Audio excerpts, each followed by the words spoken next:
এক জাদুকরী জঙ্গলের গভীরে ছিল এক ক্ষুদ্র আর চমকপ্রদ রাজ্য, লিলিপুট রাজ্য। ক্ষুদ্র মানুষরা এখানে ফুল, গাছ আর মাশরুম দিয়ে তৈরি বাড়িতে বসবাস করত। জীবন ছিল আনন্দময় আর শান্তিপূর্ণ। কিন্তু তারা জানত না, তাদের এই ক্ষুদ্র রাজ্যে ঘটতে চলেছে এক বিশাল ঘটনা, যা বদলে দেবে তাদের পুরো জগৎ। এক সকালে মাটিতে শোনা গেল গম্ভীর পদধ্বনি। পুরো বন জুড়ে প্রতিধ্বনি হল সেই আওয়াজ।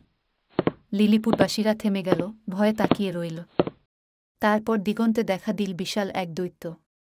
তার নাম এলরিক, সদয় চেহারার, কৌতূহলী চোখ আর দুঃসাহসিক হৃদয়ের এক তরুণ দৈত্য।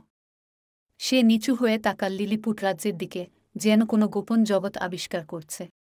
ভয়কে পাশ কাটিয়ে রাজা লিরিও সামনে এগিয়ে এল। তিনি বললেন, মহান দৈত্য, কেন এসেছ আমাদের রাজ্যে? দৈত্য এলরিক নম্রভাবে তার কথা শুনল। তিনি বললেন, আমি ভ্রমণকারী। আমি এখানে কোনো ক্ষতি করতে আসিনি।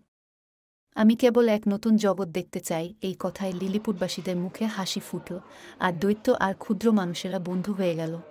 লিলিপুটবাসীরা এলরিকের সম্মানে আয়োজন করল এক ভোজের। ক্ষুদ্র টেবিল সাজানো হলো ক্ষুদ্র প্লেট আর মিষ্টি দিয়ে। দৈত্য এলরিক বিস্ময়ে সবকিছু দেখল। সাবধানে পাশেই বসে সে ক্ষুদ্র মানুষদের আনন্দ আর উদযাপন দেখছিল। সেদিন নতুন বন্ধুত্বের এক সুন্দর সম্পর্ক তৈরি হলো, যা চিরকাল থাকবে। একদিন লিলিপুটবাসীরা টাওয়ার তৈরি করতে হিমশিম খাচ্ছিল।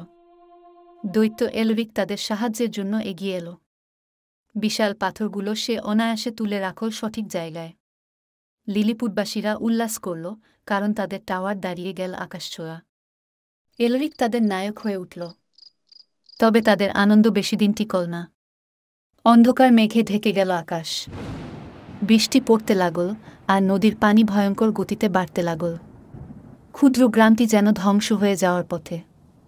লিলিপুটবাসীরা আতঙ্কে চিৎকার করতে লাগল। তারা ভাবল, এই বুঝি তাদের শেষ। তবে তাদের রক্ষার জন্য এলরিক এগিয়ে এলো। পাথর আর গাছের গুঁড়ি নিয়ে সে তৈরি করল এক শক্তিশালী দেওয়াল। নদীর পানি গর্জন করছিল, কিন্তু এলরিকের তৈরি দেওয়াল ছিল এতটাই মজবুত যে গ্রামটি নিরাপদ রইল। লিলিপুটবাসীরা তার দিকে কৃতজ্ঞ চোখে তাকিয়েছিল। তাদের দৈত্য বন্ধু তাদের জীবন বাঁচিয়েছিল। ঝড় থেমে যাওয়ার পরে লিলিপুটবাসীরা এলরিকের জন্য একটি মুকুট তৈরি করল। ছোট ছোট রত্নখচিত সেই মুকুট ছিল তাদের ভালোবাসার প্রতীক। এলরিক সেই মুকুট হাতে ধরে তার হৃদয়ের কাছে রাখল। আর সেই দিন থেকে দৈত্য এলরিক হয়ে উঠল লিলিপুটের রক্ষক। তাদের বন্ধুত্বের গল্পটি হয়ে গেল এক কিংবদন্তি।